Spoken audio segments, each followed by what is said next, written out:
네, 코로나19 국내 확진자 수 0명으로 나왔습니다. 지역 감염자 수가 0명이란 이야기인데요. 문 대통령은 국민의힘이라며 감사 인사를 전했습니다.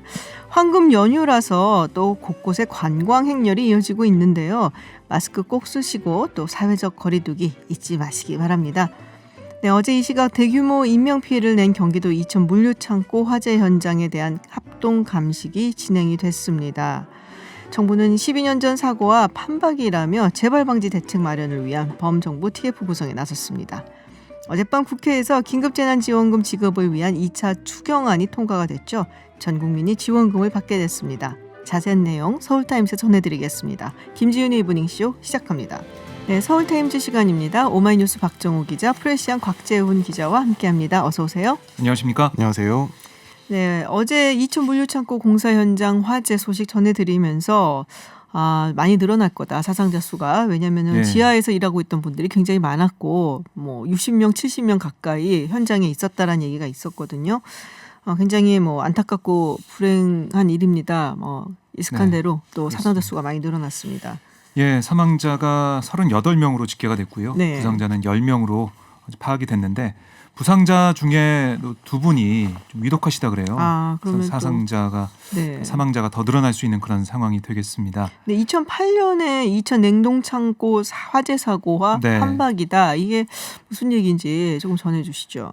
저도 그때 기억이 나는데요. 네네. 그때도 뭐였냐면 이 우레탄 폼을 발포하는 과정에서 발생한 유증기에 용접 작업 도중에 생긴 불꽃이 튀면서 폭발한 거거든요. 그러니까 이때도 순식간에 불길하고 유독가스가 번져서 현장에 있던 57명 가운데 40명이 미처 대피하지 못한 채 사망을 했습니다.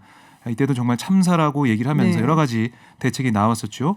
그리고 이 샌드위치 패널로 불이 옮겨 붙으면서 건물 전체가 빠르게 불길에 휩싸인 것도 닮아 있습니다. 이 우레탄 폼을 발포한다는 게 제가 좀 찾아봤더니, 그러니까 우리가 단열재로 사용한다든지 할 때 보통 스티로폼이나 이런 거 사용했다가 최근에는 이 우레탄 폼을 많이 쓴다라고 얘기를 하더라고요. 그래서 이게 발포를 한다는 게 스프레이식으로 쏘니까.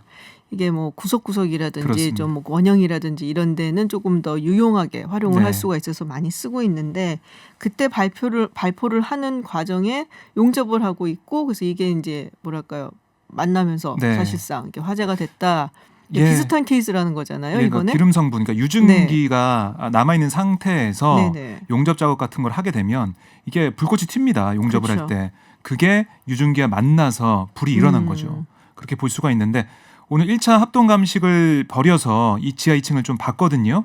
근데 아직까지 경찰과 소방 당국 같은 이 합동 감식에 나선 기관들이 2차 감식도 필요하다라고 얘기는 하고 있어요. 하지만 지금까지 밝혀진 걸로 보면 유증기가 폭발하면서 화재가 크게 난 걸로 추정을 하고 있습니다. 네, 지금 이제 피해자 대부분이 일용직 근로자였다라고 이야기가 나오고 있어요. 그리고 아직 신원이 확인이 되지 않은 분들도 사망자 중에 있다.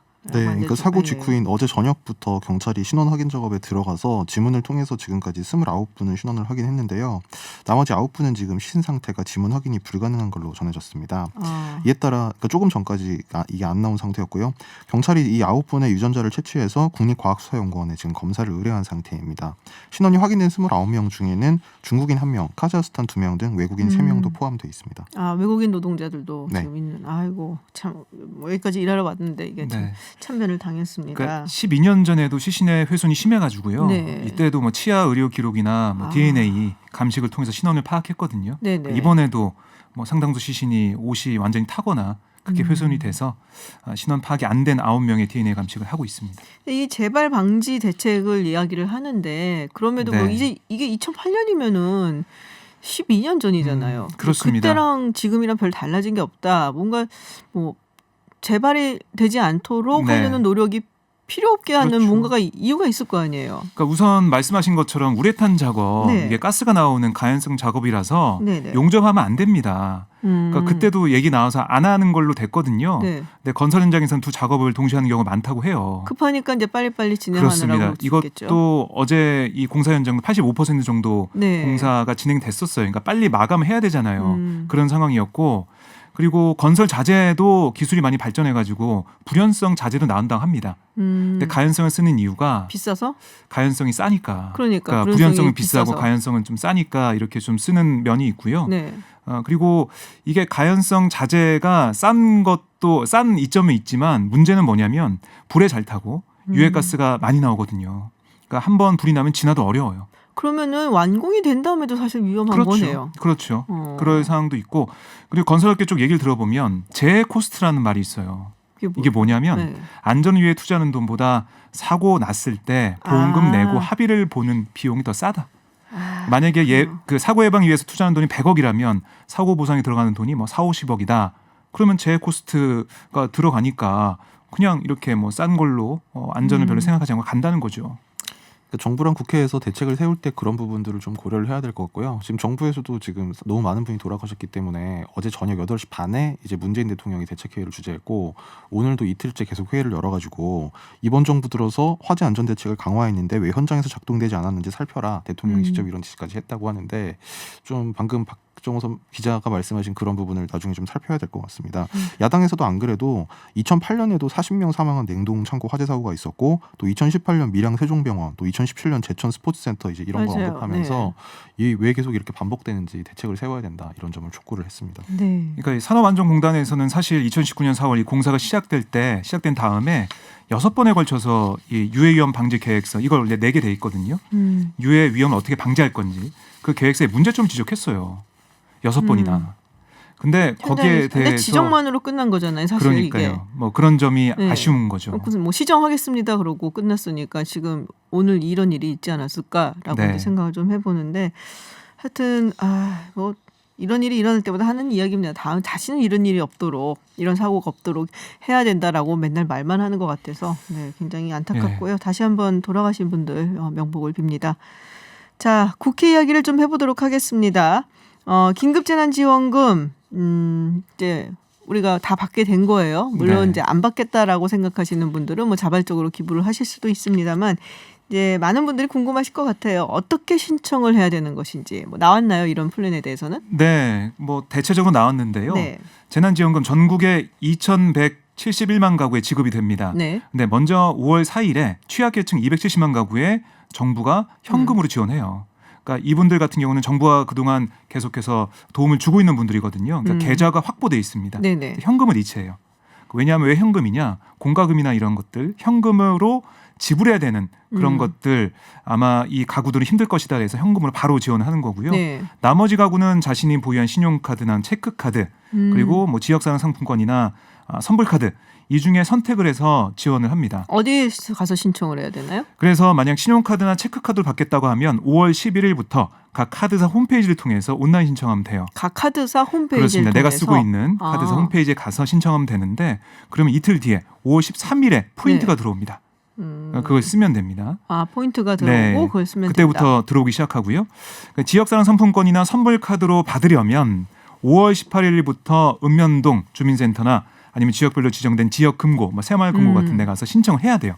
그러니까 사실 빨리 신청해서 받으려면은 온라인으로 신용카드나 체크카드 신청하는 게 제일 빠르다라고 볼 수가 있습니다. 온다, 그렇습니다. 물론 뭐 이 카드로 받기 위해서 현장에 가서 은행에 가서 신청이 됩니다. 근데 그것도 5월 18일부터니까 좀 늦는 상황이죠. 그리고 많은 사람들이 몰릴 가능성이 커요. 그래서 이것도 마스크 오부제처럼 좀 나눠서 신청할 수 있게 그런 방안을 마련할 예정이고요.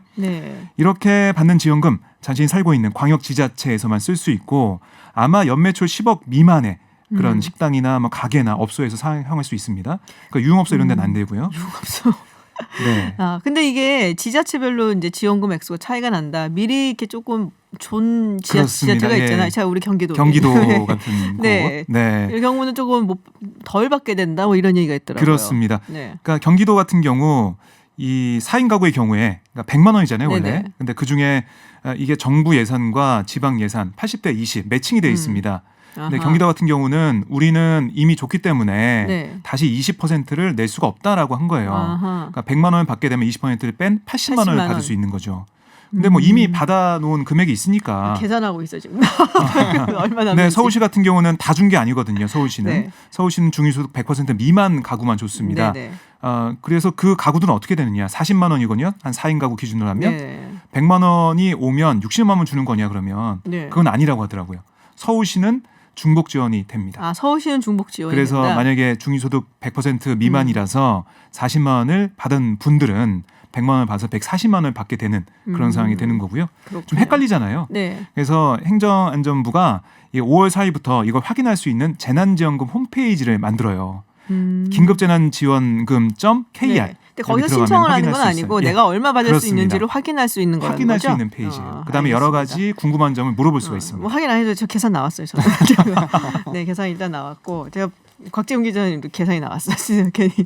네. 저희 그 가구 수에 따라서 다르기 때문에. 네, 아니 그 두 분이잖아요. 그렇죠. 네, 네. 뭐 쉽게 계산은 했습니다. 근데 이런 얘기가 있더라고요. 이 지역사랑 상품권, 그러니까 이거를 현금하고 바꾸는 소위 이제 뭐 현금 거래 깡이라고 하잖아요. 우리가 백화점 상품권 같은 것도 뭐 그런 경우들이 있는데 할인 판매라고 하죠. 네, 이런 경우가 적발이 되고 있다라는 얘기가 있습니다. 이게 지금 사례가 2건 정도 나왔는데요. 이게 그러니까 물론 그 정부에서 주는 재난지원금은 아직 지급 자체가 안 됐기 때문에 그건 아니고 이제 아까 말씀하신 일부 광역 또는 기초지자체에서 이제 이걸 준 경우에 그렇죠. 이 지역사랑 상품권을 좀 이렇게 현금과 좀 싼 가격으로 바꾸겠다. 이를테면 뭐 경기도가 10만 원을 줬다면 이제 이거를 뭐 그 10만 원이 들어있는 카드를 그대로 그냥 9만 원에 팔아서 이걸 현금화하겠다.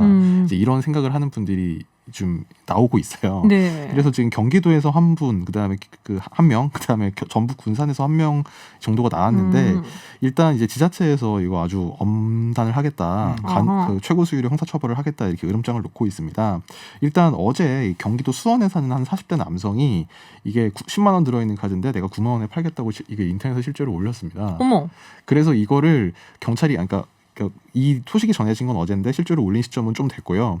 그래서 경찰이 이걸 추적 조사를 해가지고 이분을 잡았는데 그냥 경찰 조사에서 아니 내 진짜로 팔 마음은 없었고 장난이었다 이런 취지로 진술을 해서 경찰에서 그냥 훈방 조치를 했다고 합니다.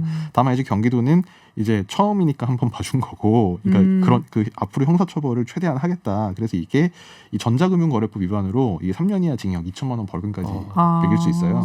그다음에 이 지역 그 사랑 상품권 이제 이 관련 법률 규정에도 2천만 원 과태료 매길 수 있게 돼 있습니다.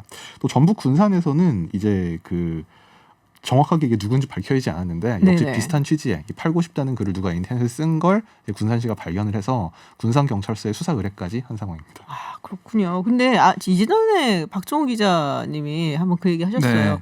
애들 과일 사주고 난 다음에 남은 건 기부할 수 있는가. 그래서 일부는 쓰고 일부는 기부하고 이건 되나요?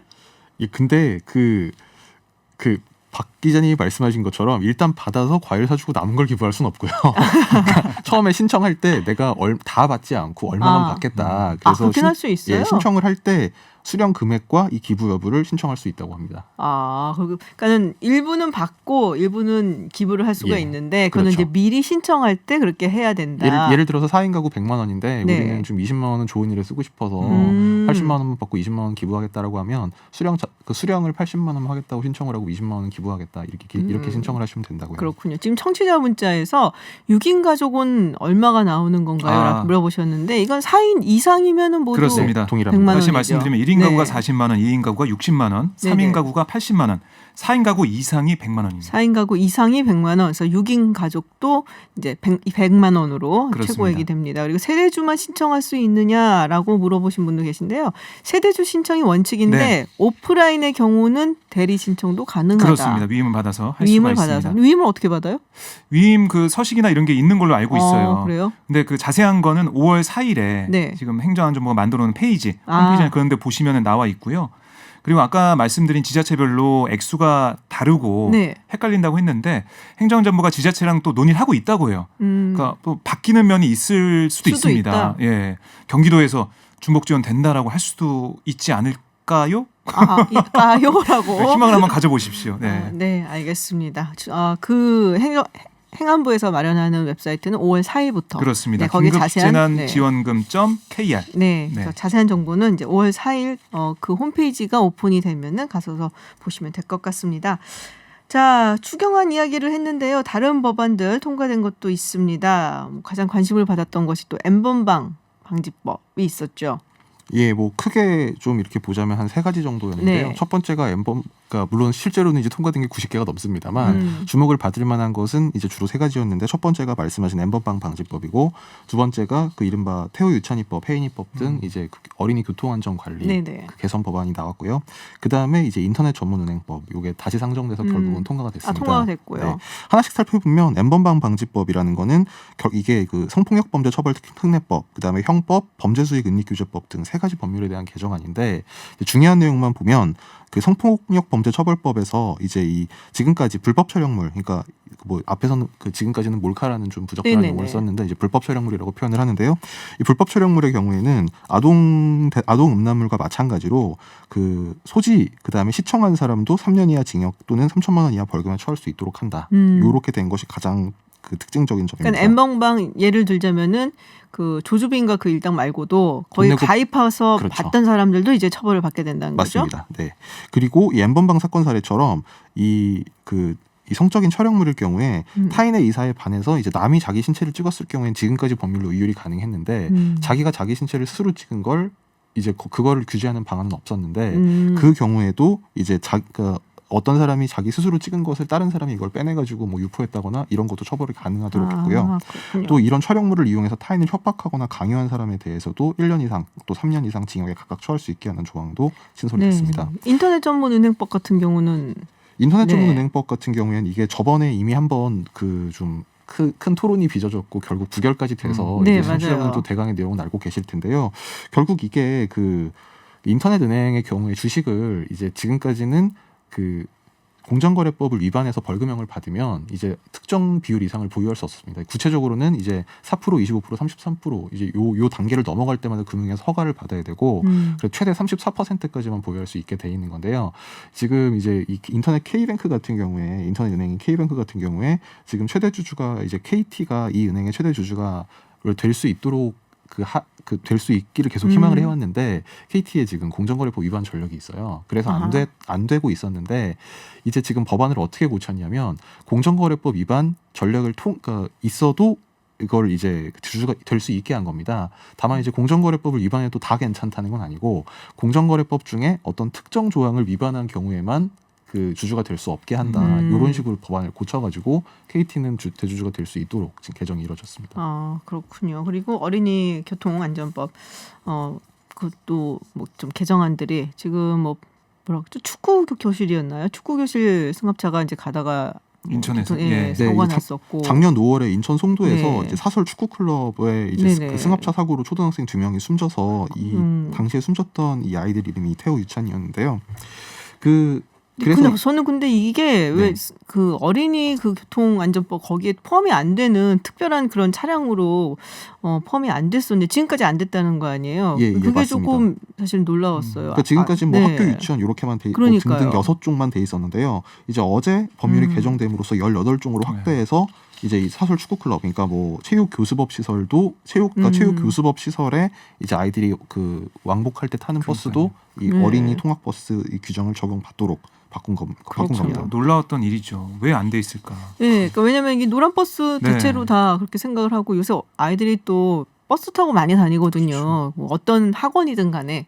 그래서 이런 부분이 수정이 됐다라는 말씀 전해드리고요. 자 그리고 노회찬 의원이 생전에 발의했던 법안이 통과가 됐다라는 얘기가 있습니다. 이게 어떤 법이냐면 한국기계연구원 부설 재료연구소를 재료연구원으로 독립 승격시키는 내용을 담은 그런 개정안인데요. 이제 20대 국회가 얼마 남지 않았습니다. 2주 정도밖에 안 남아가지고요. 이 법안이 사실 마지막 노 전 의원 의정생활의 마지막 통과 법안으로 될 가능성이 큽니다. 근데 이거 말고 사실 발의하신 그리고 남기고 가신 법안들이 또 있어요. 특히 뭐 아동학대 범죄 사건 같은 경우 국선 변호인이라든지 그 국선 보조인들을 의무적으로 보호를 받도록 하게 하는 이런 것도 있었고, 좀 아쉽네요. 보니까 17대, 19대, 20대 3번의 의정을 뜬 기간 동안 총 120개의 법안을 대표 발의했는데 마지막 이번 20대 국회에서는 총 57건의 법안을 대표 발의했고요. 이 중에 19건이 대안 반영, 수정 가결, 원안 가결 등의 방식으로 최종 처리가 됐습니다. 왠지 이름을 좀 붙이고 싶다라는 생각이 좀 들기도 하네요. 노회찬 법안에서. 자, 미래통합당 소식 이야기 해보겠습니다. 지금 심재철 대표 권한대행이 김종인 비대위 추진을 사실상 포기한 것이 아니냐라는 얘기가 나오고 있어요. 왜 그런가요? 그러니까 통합당이 포기한 건 아니고요. 네. 심재철 대표 대행이 내가 하는 건 이제 포기하겠다. 오늘 이런 입장을 밝혔습니다. 입장문을 내서 그러니까 한마디로 앞으로 당의 진로는 새롭게 선출된 원내대표가 결정할 것이다. 그래서 조속한 시일 내 새 원내대표 선출을 위한 당선자 총회를 개최하겠다. 이런 입장을 밝혔습니다. 그러면서 이제 저의 역할은 여기까지다. 이렇게 얘기를 하기도 했는데요. 심 대표 대행은 그 상임정국위와 정국위를 다시 열어서 이 문제를 깔끔하게 정리한 뒤에 차기 지도부에 넘겨주는 것이 당의 혼란을 최소화할 수 있는 방안이라는 의견이 압도적이었지만 정국위 의장이 회의 소집하기 곤란하다고 해서 결국 추진되지 못했다. 정국위 의장인 정우택 의원을 좀 원망하는 그런 태도를 보였습니다. 그렇군요. 근데 사실 떨어졌잖아요. 네. 심재철 대표 권한대행이. 그래서 어제 이제 이준석 최고위원 잠깐 나와서 인터뷰를 했었는데 쉬고 싶은데 못 쉰다는 얘기를 하더라고요. 아마도 심재철 의원도 좀 쉬고 싶지 않을까 지금 이 상황에서. 근데 이걸 이끌고 가고 또 안에서 뭐 당에 내에서 논란도 많고 뭐 그러니까 좀 지친 느낌이 좀 들기는 하네요. 약간. 네. 그 심 원내대표도 사실 지금 이 문제에 이렇게 막 그 열의를 쏟아부을 사실 그런 개인적인 동기는 사실 이유가 많지는 않죠. 지금 21대에 들어갈 게 아니니까 어떻게 보면은 뭐 당을 재건하겠다 뭐 이런 생각은 있겠지만은 그 총선 당락 여부와는 그거랑은 상관없이 이제 뭐 이를테면 대선 출마하고 싶어하는 분들은 또 관심이 이 당권을 누가 잡는지 굉장히 관심이 있겠지만 심 원내대표 같은 경우에는 뭐 그거랑도 약간은 거리가 있으시고요. 네. 그렇군요. 홍준표 전 대표에 대해서 또 이야기들이 나오고 있는데 지금 심 권한대행도 뭐라고 한마디 했습니다. 다른 분도 제가 했던 거를 SNS에서 보기는 했어요. 네, 그러니까 홍 전 대표가 어제 페이스북에 이 심 권한대행을 겨냥해서 총선 폭망 지도부를 보면서 당을 어디까지 망가뜨리고 나갈 심산인지 이해하기 어렵다. 경기지사 후보 공천권 때문이라는 오해를 받을 수 있다라고 언급을 했거든요. 여기에 대해 심 권한대행이 좀 발끈한 겁니다. 홍준표 당선자는 무소속이다.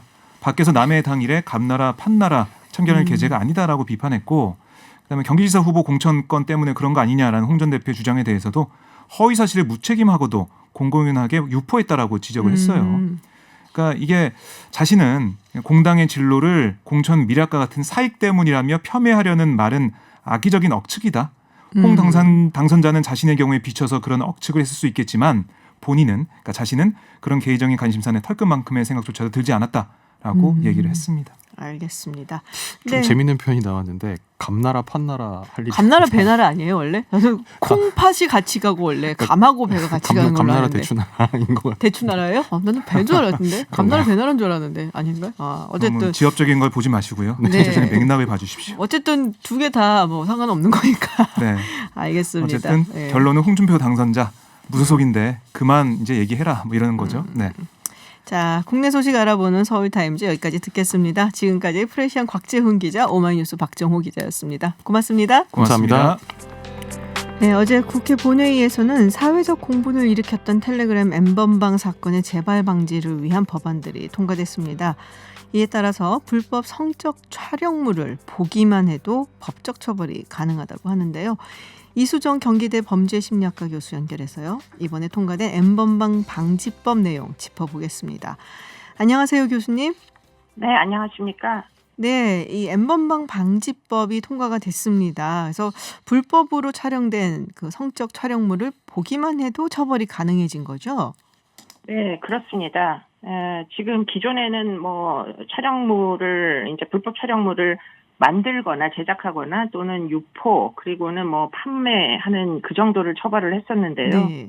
이번에 이제 그 뭐 본 사람들 회원 등록을 해서 본 사람들이 여러 가지 범죄에 가담하는 것을 보면서 소지하거나 구입하거나 또는 이제 파일을 저장하거나 그리고는 지금 스트리밍 형태로 시청을 한 사람들까지 모두 처벌을 하도록 이렇게 조치를 했고요. 그리고는 처벌 수위는 어쨌든 3년 이하의 징역 또는 3천만 원 이하의 벌금, 예컨대 소지 구입, 저장, 시청한 자들에 대해서는 그 정도의 형벌을 내릴 것으로 보입니다. 네, 예전에 제가 교수님하고 인터뷰를 했을 때 그런 말씀을 하셨어요. 사실 네. 조조빈 같은 경우는 돈 때문에 하는 그런 어떤 동기들이 있지만 그 영상을 보든지 아니면 엠번방에 들어간 사람들 자체가 어쩌면 더 위험할 수 있다라는 말씀을 하셨거든요. 그렇죠. 네. 그러니까 엠번방이라는 게 사실은 아동 청소년 이제 그 불법 촬영물 성착취물 더하기 이제 가학적인 영상들이거든요. 네. 그렇기 때문에 그런 이제 자극에 심취하는 사람들은 사실은 상당히 위험 수위가 진행이 많이 된 사람이다. 이렇게 볼 수밖에 없기 때문에 이번에 법률 개정을 하면서 그렇게 상습 이제 시청을 한 사람들까지 이제 처벌을 할 수 있도록 조항을 신설한 것은 나름대로 의미가 있는 결과다. 이렇게 보입니다. 그렇군요. 자, 이런 법안도 통과가 됐습니다. 자신의 신체를 직접 촬영한 촬영물에 대해서도 이제 대상자 의사에 반해서 타인과 공유한 사람, 혹은 유포한 사람도 처벌된다. 이 부분 조금 설명을 해주시겠어요? 네네. 뭐 이제 합의를 해서 뭐 네. 사랑하는 기간 동안은 뭐 은밀한 영상을 촬영하는데 동의를 물론 할 수도 있어요. 그런데 그것은 서로 간에 이제 어떤 동의하에 이루어진 일인데 그 영상을 가지고 있다가 상대방과 헤어진 다음에 이제 그 사람에게 의사를 물어보지 않은 채 그 영상을 유포를 하는 그런 경우들이 이제 과거에는 리벤지 포르노 이런 식으로 불렸던 영상물들이 있습니다. 네. 그런 것들도 이제 엄벌해야 한다라는 처벌 대상에 이제 포함이 됐습니다. 그렇군요. 그러니까 연인이었을 당시에 뭐 사실 뭐 그때는 뭐 서로 좋을 때니까 뭐 너의 신체를 좀 그렇습니다. 촬영해서 보내줘 그러면 또 보내주는 경우도 있고 하잖아요. 근데 이게 막 네네. 헤어지고 난 다음에 이거를 이제 받은 사람이 당연히 그러니까 대상자는 유포되기를 원치를 않겠죠. 근데 이 받은 사람이 약간은 조금 너 한번 당해봐라. 뭐 이런 심정에서 뭐 유포를 한다든지 딴 사람과 공유한다든지 이런 그렇습니다. 것도 이제는 처벌이 가능하다는 거죠. 그 전까지도 네, 안 됐던 건가요?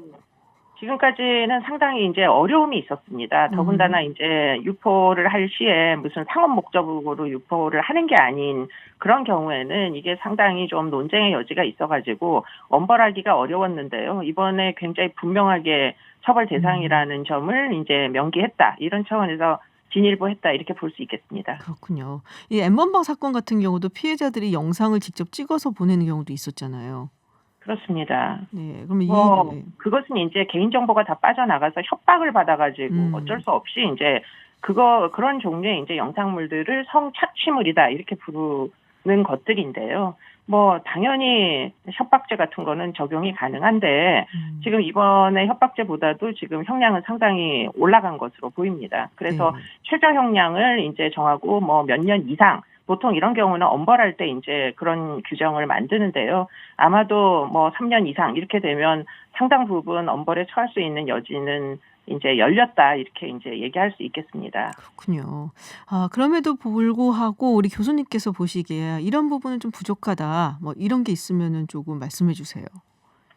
지금 이제 그래서 결국에는 발각이 되면 그러니까 처벌할 수 있는 조항은 열렸는데요. 문제는 이런 이제 영상물들이 굉장히 그 웹의 표면에 있는 게 아니고 굉장히 깊숙한데 비밀방을 이제 설치를 하다 보니까 문제는 따라 들어가야만 이런 영상물들을 이들이 제작하고 있는 걸 알 수가 있지 않겠습니까? 그렇기 때문에 지금 이번에는 분명하게 지금 법적인 근거가 마련돼 있지는 않지만 차후에 지금 경찰의 아동을 위장한 수사 기법, 예컨대 잠입 수사에 대해서는 사실은 뭐 법적 근거를 마련을 해야 될 것으로 보입니다. 잠입 수사 이게 해외에서 언더커버라 그러잖아요. 네네. 해외에서는 많이 하는 것 같은데 우리는 안 되나 봐요? 네, 해외에서는 이제 일반적으로 하는 것은 지금 의제강간 연령이 13세에서 16세로 높아졌지 않습니까? 16세 미만으로. 그러면 이제 그 의제강간 연령에 해당하는 아동인 척하면서 경찰들이 뭐 웹에 이제 들어가는 겁니다. 그러면 그들을 유인을 하는 여러 가지 이제 유인을 하는 행위 자체를 이제 따라 들어가서 결국은 비밀방까지 가게 되는 건데요. 일반적으로 이제 랜덤 채팅 애플리케이션에서 미성년자들을 유인을 해가지고 이제 텔레그램으로 이제 유인을 해서 옮기는 과정들을 사실은 잠입을 해야 이게 이제 텔레그램이 외국의 서버가 있다 보니까 네. 지금 경찰이 외국의 서버에서 이루어지는 일들을 증거로 삼을 수가 있습니다. 처벌을 하려면. 네. 그렇기 때문에 그런 과정에 대해서도 지금 이번에는 처벌 규정을 굉장히 분명하게 명시했다라는 거고요. 이제는 수사의 여러 가지 절차에 대해서도 구체적인 지침을 마련할 때가 됐다 이렇게 이제 보입니다. 그렇군요. 사실 이 유통 과정에서 많이들 활용을 하잖아요. 이 메신저 같은 경우를 이 N번방 같은 경우도 텔레그램을 활용을 했고, 그래서 네. 이런 뭐 카카오톡이라든지 네이버라든지 우리나라에서 많이 쓰이고 있는 이런 이제 메신저 서비스 이런 경우는 그래도 국내에 있으니까 어떻게 좀 해볼 수 있겠는데 텔레그램 같은 해외에 있는 것들은 뭔가 좀 규제를 하기가 굉장히 어렵잖아요. 이걸 어떻게 네. 풀어야 될까요? 일단은 국제 공조를 통해 가지고 그쪽 정부에 계속 압박을 넣는 그런 방식으로 이제 처리할 수밖에 없는 부분들이 있고요.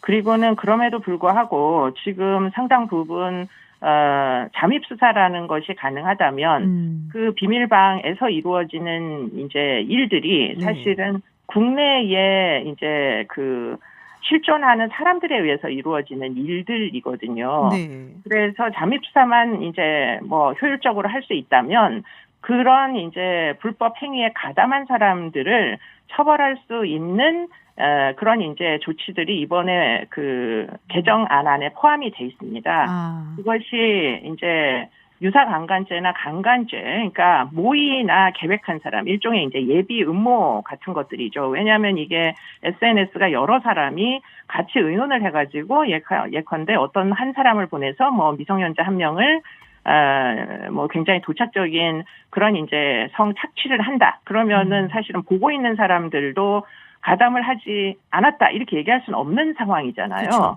그렇기 때문에 일종의 이제 집단 강간을 모의하거나 음모를 한 것까지 지금 징역형에 처할 수 있도록 이번에 신설을 했습니다. 그렇기 때문에 이제 만약에 경찰이 잠입 수사만 철저하게 할 수가 있다면 아무리 서버가 해외에 있더라도 그들의 행위를 따라 들어가서 수거한 증거들을 이제 그 입증하는 절차에다가 활용할 수가 있게 되는 겁니다. 네. 그렇기 때문에 그런 부분이 앞으로 좀 더 그 지침 등을 마련해야 될 필요성이 있다. 이렇게 얘기할 수 있겠습니다. 그렇군요. 이게 이제 서버를 압수수색한다든지 또 해외 메신저 서비스한테 협조를 구한다든지 이것 자체가 사실상 어렵기 때문에 잠입 수사를 하게 된다면은 이제 들어간 수사관이 그 상황을 계속 물증으로 남길 수가 있고 그렇게 되면은 사실 꼭 그 서버나 해외에 있는 메신저 그 회사들한테서 협조를 구할 필요 없이 물증이나 이런 증거물 같은 걸 확보를 할 수 있기 때문에 이게 처벌이 가능해진다 이런 말씀이신 거죠. 네, 외국의 경우 선례들이 존재합니다. 네. 그렇기 때문에 아동을 위장해서 하는 온라인 수사 기법들이거든요. 네네. 그런 것들은 사실은 이제 여러 가지 이제 함정 수사의 그 불법성에 대한 논쟁이 있습니다만 지침을 분명하게 입법적인 근거를 남기면은 그런 한도 내에서 이루어진 또는 수거한 증거에 대해서는 적법성을 인정을 하는 이런 이제 관례들이 존재합니다. 그래서 그런 부분에 대해서 좀 더 보강을 해야 될 필요성은 있다 이렇게 보입니다. 그렇군요. 이제 성범죄 관련 법안들 이제 통과된 것들도 그렇고요. 보면은 사실은 계류됐던 것들이 굉장히 많았잖아요. 다 이제 올려놓고 계류시키고 통과 안 되고 그러다가 요번에 사실 N번방 사건이 터지면서 이제 한 번에 좀 모여져서 통과가 된 게 아닌가 싶은 생각이 좀 드는데 맞습니까? 네, 지금까지 이제 의제강간 연령을 높이는 것만 하더라도 사실은 부처 간의 의견이 많이 달랐습니다. 왜냐하면 이 이제 의제강간 연령이라는 개념을 높이게 되면 이제 청소년들 사이에서 이루어지는 이제 그 성적인 자기 결정권을 침해하는 부분들이 틀림없이 있다. 이런 논쟁 때문에 사실은 입법이 되지 않는 부분들이 있었거든요. 그런데 이제 이번에 상대방이 19세 이상인 성인의 경우에만 처벌한다라는 조건을 달아가지고 파격적으로 이제 법무부에서 동의를 해줘서 사실은 이번에 이제 법사위를 다 통과하게 된 것입니다. 그렇기 때문에 지금 이렇게 된 데에는 N번방이라는 그 사건이 사실은 상당 부분 많은 시사점을 던졌다 이렇게 볼 수 있겠습니다. 왜냐하면 미성년 피해자도 굉장히 많았기 때문에 그러면 아이들을 성보하는 것이 우선이라고 한다면 여러 가지 좀 논쟁이 있음에도 불구하고 의제 강간을 높이자 이런데 이제 동의가 된 것이죠. 그렇기 때문에 사실은 지금 계류됐던 거의 모든 뭐 그 관련 법률들이 한꺼번에 통과가 될 수 있었던 데는 지금 이 사건이 갖는 우리 사회에 던지는 어떤 경계성, 경계적인 어떤 의미 이런 것들이 굉장히 컸다 이렇게 보겠습니다. 네, 참 마음이 아픈 사건인데 굉장히 분노하고 그랬던 사건인데 이런 또 그 사건이 있어야지만 이게 또 고쳐지고 이런 것도 상황도 굉장히 안타깝습니다. 좀 어쨌든 간에 계기가 되어서 법안들이 통과가 돼서 다행이다라는 생각이 좀 듭니다. 교수님 네. 그동안 굉장히 고생 많이 하셨잖아요. 이런 문제에 관련돼서 늘 나오셔서 고생 많이 하시고 근데 앞으로도 하실 일들이 굉장히 많으실 것 같습니다. 네, 오늘 말씀 감사하고요. 네, 남은 연휴 잘 보내시기 바랍니다. 고맙습니다. 네, 고맙습니다. 네, 지금까지 이수정 경기대 범죄심리학과 교수와 이야기 나눴습니다. 네, 잠시 후 김지윤의 이브닝쇼에서는 포스트 코로나 시대를 맞아 특별 기획을 준비했습니다. 의학, 사회학, 건축학 등 다양한 분야로 준비해 볼 예정인데요. 특별 기획의 첫 시간 장항석 연대 강남 세브란스 병원 교수와 역사적으로 본 팬데믹 이후의 세계에 대해서 이야기 나눠보겠습니다. 저는 잠시 후 7시 김지윤의 픽으로 돌아오겠습니다.